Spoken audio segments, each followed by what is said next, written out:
I just realized something. It is going to take me forever to get into the algorithm. Why? Well, I'm starting to realize that in order to do so, you have to produce a lot of content, you have to be super consistent, and I just don't have a bunch of time to become that active on the platform. So it might take me a few years to reach my goal, but you know what? That's okay. I'm not gonna quit. I'm gonna keep going. Just a busy guy, so I'm gonna try to record as many videos as I can in between things, but we'll have to see how that goes. This is truly a hobby for me, on the side that I'm gonna be slowly but surely engaging in. But nonetheless, I'm not a quitter. I'm not gonna give up. I'm gonna try to be as consistent as I can. Posted my first couple videos up. It's been a month or two or so ago. That took a lot of courage, actually, just to send that through, to upload that first video. Took a lot of courage. I'll be honest with you guys. Some of the feedback that I got initially from those close around me, it made me feel a little bad. It made me feel a little embarrassed. It discouraged me a little bit. But again, this is a hobby for me. It is something I definitely want to do. If you're curious what my channel is all about in the first place, you can go back and check my first videos that I posted. But really what I want to do as well, because again, it's going to take me years to build this thing up to where I want it to be, so that I could really jump off with the 50/50 platform and start giving back to people and have that be a main source of my content, is actually giving back to people. I've seen some YouTubers and I've seen some Instagram or TikTok folks, whoever they are, these little shorts that they post and stuff. There's some change going on out there with some folks that are doing exactly what I want to do, giving away money, giving away thousands of dollars. The dudes that go up to people and say, hey, would you take $1,000 cash yourself right now? Or would you take $10,000 to give to somebody else right now? And just to see the choices that people make, and how these platforms utilize themselves to essentially give back and change the world. It's amazing. Salute to all you guys. I'm gonna name drop some of y'all when I can. I didn't pick up on some of the names. I think one of them, the dude AK, the gas station dude that plays a lot of jokes on folks when they come through the convenience store, but he also gives like a lot back to people. I mean, super cool individual. I love stuff like that. But there's these other pages and stuff too that I've been watching that I'm like, oh shoot, I'm not the only one with this idea. But I do hope to, no offense, but I hope to one day surpass everybody and give houses and scholarships to college and pay off student debt loans and things of that nature. So anyways, until we get to that point, another thing that I'm really interested in doing here, I do realize how this is a digital footprint. Once I upload these videos, they're there essentially forever, I guess. I guess even if I delete them, they're probably still out there somewhere. But I just want my voice, and not necessarily for the world, but mainly for my daughter. My daughter can always go back, type in her pop's YouTube page, and boom, here I am. So I want to do a series that's going to talk about being a good dad. I thought about something that I could talk about, information that I could share back with the world. And I just really thought about, what are you good at? What are you good at naturally? That would be easy for you to talk about. And the first thing that came to mind was me being a dad, because not just how I feel about myself as a father, but the way my daughter feels about me, from what I've been told through many different friends, family members throughout the past 16 years, is that I'm a pretty good dad, y'all. I would like to consider myself a pretty darn good dad. The ones that matter most know that. But again, I just want to see if I can help others out there with any feedback, suggestions, or tips that I can maybe lend or give that would possibly help other men to simply become better fathers to our daughters in the world. So I'm going to be talking a lot, starting a new series on being a better father to our daughters. And I'm just going to talk about a bunch of different information and tie in my life and what we do here at home, and kind of just hope that it helps. You know, even if it helps just one person out there, then I've served my purpose. At the same time, like I said, I want to just leave that footprint of myself on video, on camera, for my daughter to have, and to maybe, you know, share with her kids one day, or things like that. Part of being a good father just means being present. For starters, just being there, right? It don't even matter what you're doing while you're there. A lot of people will say, yeah, well, being there ain't good enough, and you need to be involved, and you need to do this and do that. Okay, we'll get there as the series advances. But for now, let's just talk about the basics. Let's talk about step one, simply being present. Now, for me, my daughter's 16 years old.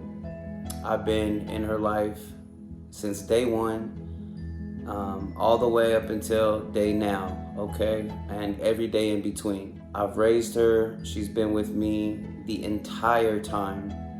I think the longest I've ever been away from her, honestly, was actually recently when she went to play a AAU basketball tournament on the East Coast. I let her go with her teammates and her friends, and she traveled, you know, without Pops, and that was different. That was 8-9 days, and that was definitely the longest that we've been apart, you know, anything like that. So, and it was different. It was strange, but also it was pretty cool. You know, she's at an age now where she needs to grow, you know, and Pops isn't always going to be there to hold her hand. So, anyways, back to what I was saying, just being physically present, being in the home, your daughter being able to walk by and seeing you lay on the couch, taking a nap, you know, whatever the case may be, simply being present in the home with your daughter, to all the fathers out there, is step one, and it's extremely, extremely important. Step two, please, fathers, compliment your daughters, please. Please, please, please, please, compliment them daily, weekly, bi-weekly, hell, for all that matters, just as much as you can. When you see them getting ready in the morning, give them a hug, tell them how beautiful they are. When you see them try a new hairdo, compliment them, tell them how pretty they look, how beautiful they are. I tell my daughter all the time that she's the most beautiful, beautiful, beautiful young lady in the world. And I truly mean that from the bottom of my heart. And I'm sure that you all will as well. And I love the look on her face when she receives that type of recognition from her father. It's an amazing feeling. And I've done it for so long. For me, it's just really, really, really natural. I don't have to try hard to do these things. It's just who I am as a father. But as the years went on, I realized how important that actually was, and how much of a greater purpose it was actually serving than what I even realized at the time. But, you know, you figure you don't want our daughters growing up to be teenagers and them hearing how beautiful they are for the first times from these knucklehead boys. You know, that's the last thing that we want.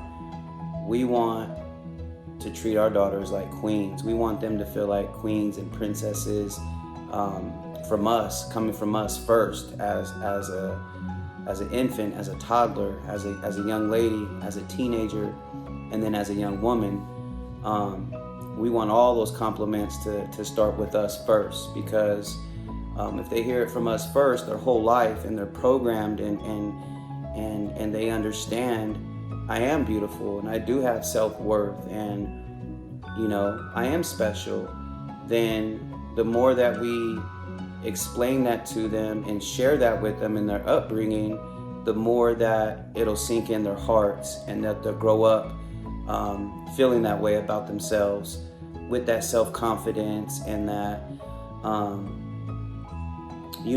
just the self-confidence that they need to be independent young ladies, and not rely upon these other boys to make them feel good. Another point that I wanted to mention to all of us fathers out there is point number 3 for today's video. Don't be overprotective of our daughters. Yes, they are our precious, precious, precious little girls, and we would do anything to protect them. I know this because I feel the same way. But that doesn't mean that we're so overprotective that it actually pushes them away. Now, I know this sounds kind of cliche, and you're like, tell me something I don't know. Okay, well, let me try to give you an example then maybe, okay? For example, right now, as we speak, right above my head in this garage, right above my head, right there, my daughter, who's 16 years old, a junior in high school, is actually upstairs hanging out with her boyfriend, y'all, right now as we speak. Right as we speak, she's up there cuddle buddy stuff, okay?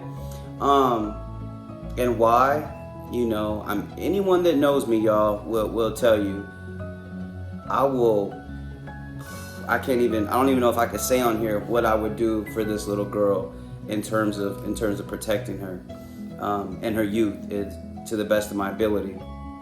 But one thing I realized, guys, is that when they cross over and they hit that certain age, particularly the age of 16, you got to think they're much closer to adulthood than they are to being a child. They are this close to being an adult, they are that far away from being a child. So it's important for us to change our mindset and to slowly but surely start treating them as such. Now, that don't mean give them the keys to the car, tell them, hey, here's my credit card, do what you do. No, I mean, there still needs to be limitations, there still needs to be guidelines, but there needs to be a little bit of flexibility involved, especially if you don't want to have them rebel and things of that nature. So you give to take, you know what I'm saying? And with my daughter, she's an honor roll student. She's a varsity basketball player. She trains 2, 3, 4 times a week, has multiple practices, keeps up with her studies. Hey, for her to want to spend a few hours here and there when she can, mind you, because they're not laying up in there all day. Please believe that. These are busy kids that have a lot going on in their lives. But when they do have the time to chill out and relax with one another, why not? Why should I be the big bad wolf or the sheriff in town to, no, we're not doing all that, or you're not old enough for that, or not at my house, I pay the bills, you ain't doing that stuff at my house, blah, blah, blah, blah, blah. Okay, so then they're gonna go do it in a car on the side of the road somewhere, or they're gonna go do it at some friend's house, or on the side of the school, or behind your back, essentially. What we gotta realize as fathers is that our daughters are more than likely going to find a way to experience these things in their life with or without our blessing. So why not give them our blessing? That way you can still try to put, some parameters around it, and I don't want to say control, like have control over the situation, because that's not what it's about, but I will use the word manage, because it's more about trying to manage where they are at that particular stage in life versus anything, okay? So, again, it's something I allow in my home. There are a lot of rules associated with that privilege. Having the door open at all times. That's number one. Keeping the door open at all times. I walk by frequently. I pop my head in. Sometimes I don't even have nothing to say. I just walk by and just make sure that my presence is known. but yet still giving them the freedom to be, you know, young adults. Of course, I had the man-to-man talk with the young man. I didn't do it on day one. You know, I waited until he felt some, you know, comfortable being in my presence, being in my home, before I felt the need to approach him and have that tough conversation. But we did. And I told him, hey, I'm proud of the relationship that you guys have. You know, I know you're really into my daughter. I know that she's really into you. Let's keep it this way. You guys have a really good thing going on. What would you say? He's like, yeah. I'm like, okay. So let's make sure we keep it this way by not screwing up. Because if you cross the line, this all goes away. Now I'm not able to be cool dad, giving to take dad. You know, now I gotta be an asshole. And that's not the type of dad that I want to be. So if they work with me, I work with them. So far, so good. They have been very respectful of my rules. And it's just working, you know, it's just flat out working. So I'm happy with everything going on right now. Again, guys, stay tuned. I got a lot more information and topics coming in regards to us fathers and how we can be better parents for our daughters. So thank you guys again. And again, make sure to like, comment, subscribe. Who knows? Maybe I'll have 2 subscribers at the end of this video. Hey, and shout out this young brother right here, Glow Jays. Glow Jays. Hey, shout out Glow Jays, man. I'm really rocking with the channel. I love what you're doing, bro. I'm trying to be just like you, big dog. That's a really cool thing what you're doing, man. And I love your whole style, man. Everything that you got going on, your energy, giving back, helping people. Man, big ups, bro. Shout out to you. It's your boy B with the 50/50 channel. Love.